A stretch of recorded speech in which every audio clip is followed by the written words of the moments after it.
Hello friends, welcome to my channel. दूसरों के लिए काम करने और उन्हें बहुत सारा प्रॉफिट देने की जगह अब अपने लिए, अपने प्रॉफिट के लिए काम कर रहे हैं। कैसा लगा सुनकर? परफेक्ट ना? अगर आप भी ऐसा कुछ सोचते हो तो ये बुक आपके लिए ही है।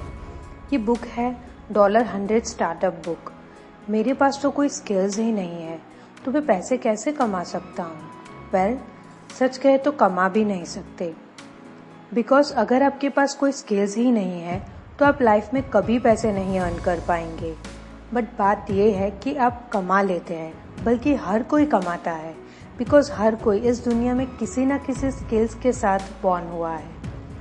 लेकिन आपकी प्रॉब्लम इतनी सी है कि आपको ये पता नहीं है, इसीलिए इसको कैसे ढूंढना है वो आपको सीखना होगा। एक दिन माइकल ऑफिस के लिए निकला और उसका दिन रोज की तरह नॉर्मल गुजर गया।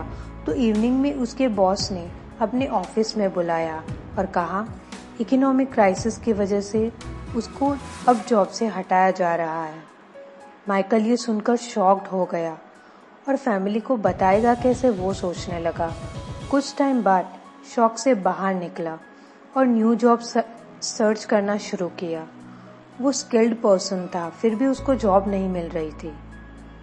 एक दिन उसका एक फ्रेंड जिसका फर्नीचर का शोरूम था, उसने कहा कि बेकार मैट्रेस मेरे पास कुछ पड़े हुए हैं जिसका कोई यूज़ नहीं है, और माइकल को इसको खरीद लेने के लिए बोला। माइकल एक प्लेस देखकर उसे बेचना डिसाइड किया। उसने रेंट पर एक जगह ली। शुरू में बिजनेस अच्छा चल रहा था, लेकिन फिर उसे प्रॉब्लम आने लगी, बिकॉज क्लाइंट्स जब उससे पूछते थे कि उन्हें किस टाइप के मैट्रेस खरीदने चाहिए तो वो आंसर नहीं दे पाता था, क्योंकि उसे कोई नॉलेज नहीं थी ये फील्ड के बारे में।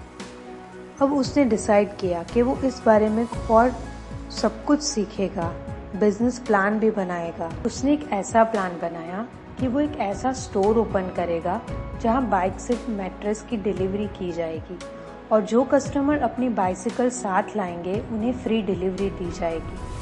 ये मार्केटिंग का अच्छा तरीका था। उसे YouTube वीडियोस से कई और कस्टमर्स मिले जो बाइसिकल से मैट्रेस ले जाते हुए अपनी वीडियोस बनाते थे, और इस तरह बिजनेस चल पड़ा। इसे माइक्रो बिजनेस बोलते हैं, जिसमें ऑलमोस्ट कोई भी स्टार्टअप कॉस्ट नहीं लगती एंड मोस्टली सक्सेस होने के चांसेस है। 3 important lessons. First is area of convergence. ये एरिया ऑफ कन्वर्जेंस बोला गया है 2 सर्कल्स के बीच के इंटरसेक्शन को। पहला सर्कल रिप्रेजेंट करता है आपके पैशन को, और दूसरा सर्कल रिप्रेजेंट करता है इस चीज को जिसकी लोग केयर करते हैं या जिसकी लोगों को नीड है। आपका पैशन कुछ भी हो सकता है, जैसे सिंगिंग, डांसिंग, ट्रैवलिंग, बट इससे लोगों की कोई फायदा नहीं हो रहा है, इससे आपको पैसे नहीं बना सकते। इसीलिए आपका पैशन और लोगों का इंटरेस्ट के बीच का ये इंटरसेक्शन, उससे रिलेटेड कोई वर्क चूज करके कोई नया बिजनेस आप शुरू कर सकते हो। फॉर एग्जाम्पल, मेगन हंट एक क्रिएटिव पर्सन थी जिसे एंटरप्रेन्योर बनना था। वैसे उनके काफ़ी पैशंस थे जिस पे वो काम कर रही थी, लेकिन एक दिन उसको अपने एक अलग ही पैशन का पता चला। वो जब लोगों की शादी में जाती थी तब वो अपने हाथ से बना बुके लेकर जाती थी, जो लोगों को बहुत पसंद आते थे, और लोगों ने उसकी डिमांड करना भी स्टार्ट कर दिया। तो ऐसे ही वो अपने हाथ से बने हुए बुके और शादी के कपड़े उन्होंने बनाना स्टार्ट किया, जिसको डिमांड के अकॉर्डिंग बेचने लगी। ये उनका पैशन भी था, और शादी के लिए लोगों को ऐसी यूनिक चीज़ों की नीड भी होती थी, इसीलिए बिजनेस बहुत अच्छा चलने लगा। और 1 ईयर में उन्होंने ये बिजनेस से ऑलमोस्ट 25 लाख रुपए कमा लिए थे। Skills transformation.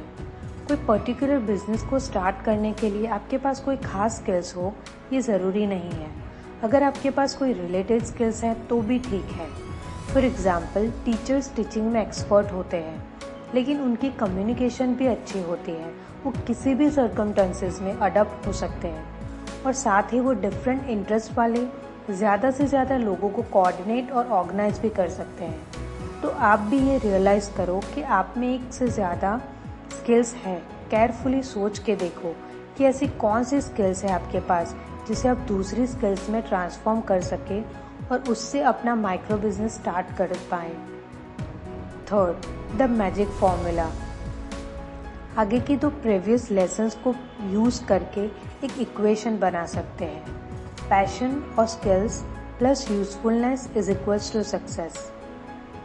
Where we get ideas to do micro business. First, inefficiency in market.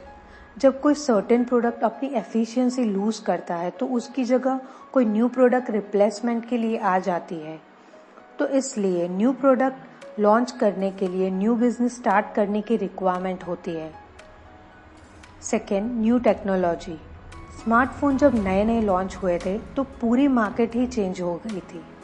Application developer जैसी कई न्यू जॉब्स भी ओपन हुई थी, तो मार्केट में उनकी बहुत डिमांड थी और अभी भी है जिनके पास स्किल्स है। थर्ड, ए स्टाइल प्रोजेक्ट। खुद को एक माइक्रो बिजनेस तक लिमिट मत कीजिए। इनफैक्ट जब आप देखें कि आपका बिजनेस अच्छा चल रहा है तो आप इनकम बढ़ाने के दूसरे साइड प्रोजेक्ट्स के बारे में सोचें। Fourth point is, but I still want to make money doing what I love, what should I do. Means मैं वही काम करके पैसे कमाना चाहता हूँ जो मुझे पसंद है। ये हार्ड नहीं है, इनफैक्ट वो काम करना ज्यादा इजी है जो आप करना नहीं चाहते। इसको एक एग्जाम्पल के साथ समझते हैं। ऑथर का एक फ्रेंड था जो एक साइड बिजनेस चलाता था और ये काम कुछ ऐसा था जो उसे करना पसंद था। मोस्टली लोग फर्स्ट टाइम किसी एयरलाइंस में ट्रैवल करते हैं तो एयरलाइंस वाले उन्हें फ्लायर माइल्स ऑफर करते हैं, जो बेसिकली एक सर्टेन अमाउंट ऑफ माइल्स होता है जो आप तब अर्न करते हैं जब आप उसी फ्लाइट से दोबारा ट्रैवल करते हैं। और कुछ फ्लाइट्स के बाद ही आपके इतने माइल्स बन जाते हैं कि आपको फिर एक फ्लाइट फ्री मिल जाती है। गैरी जो ऑथर का फ्रेंड था उसने ये फाइल माइल्स अपने बेनिफिट्स में यूज किए। कई बार लोग ये माइल्स अर्न कर लेते थे लेकिन उनके पास ये जानने का टाइम नहीं होता था कि इस माइल को कैसे यूज करें। इसीलिए गैरी ने अपना साइड बिजनेस शुरू किया। वो अपने कस्टमर्स को उनके फायर माइल्स को ऑर्गेनाइज करके उन्हें ट्रिप बनाकर देता है और हर ट्रिप के लिए $250 चार्ज करता है और लोग ये सर्विस लेने लगे क्योंकि $5,000 की कंपेयर में $250 कुछ भी नहीं थे। अगर लोग फ्लायर्स माइल्स यूज नहीं करते हैं तो $5,000 उनको खर्च करने पड़ते। गैरी लोगों को बेस्ट ऑर्गेनाइजिंग ट्रिप बनाकर देता है और अगर ऐसा नहीं होता तो लोग उसे पे क्यों करते। यहाँ हम देख सकते हैं कि गैरी ने एक ऐसा बिजनेस ओपन किया जो उसके पैशन से इनडायरेक्टली रिलेटेड है। एक कंसल्टेंट जो एक्चुअल में उसका पैशन नहीं है, वो इस तरह उसने अपनी फेवरेट काम को लोगों की नीड से जोड़ा और उसका फेवरेट काम था लोगों की प्रॉब्लम का सल्यूशन बताना। 3 principles to earn money. First is base your process on benefits, not cost. जब आप प्रोडक्ट्स के लिए प्राइस सेट करते हो तो केयरफुल रहिए कि कस्टमर्स को मिलने वाले बेनिफिट्स पर बेस हो, ना कि उसके कॉस्ट पर और ना ही उस प्रोडक्ट को लगने वाले टाइम पर। बस बेनिफिट्स पर ध्यान रखें। Second, offer a limited range of product. आप अपने कस्टमर्स को हमेशा ऑप्शंस दे कि वो डिफरेंट प्राइस रेंज से चूज कर सके, लेकिन ये भी ध्यान रखें कि ऑप्शंस लिमिटेड हो। अब एप्पल को ही देख लीजिए, उनका कोई नया प्रोडक्ट आता है तो उसमें कुछ ऑप्शंस होते हैं जैसे entry level, intermediate level and perfect level. But in तीनों लेवल्स के प्रोडक्ट्स के प्राइसेस में माइनर डिफरेंस होता है, जिससे लोग लास्ट लेवल वाला प्रोडक्ट्स ही खरीदते हैं। बिकॉज इसमें कोई सेंस नहीं बनता कि आप $1,000 खर्च करके भी एंट्री लेवल की चीज ले, जबकि $300 ज्यादा खर्च करके आपको परफेक्ट वर्जन मिल रहा है। Third is get paid more than once. आपका पे बैंक एक ही बार क्यों आए? आप चाहे तो पर मंथ एक से ज्यादा बार पे बैंक पा सकते हैं, बस कंटिन्यूसली बने रहे। फॉर एग्जाम्पल नेटफ्लिक्स, हम इनके स्ट्रीमिंग सर्विस देखने के लिए मंथली पे करते हैं। उनका पर डे हमेशा रहता है, every day, every month, every year का भी ऑप्शन है।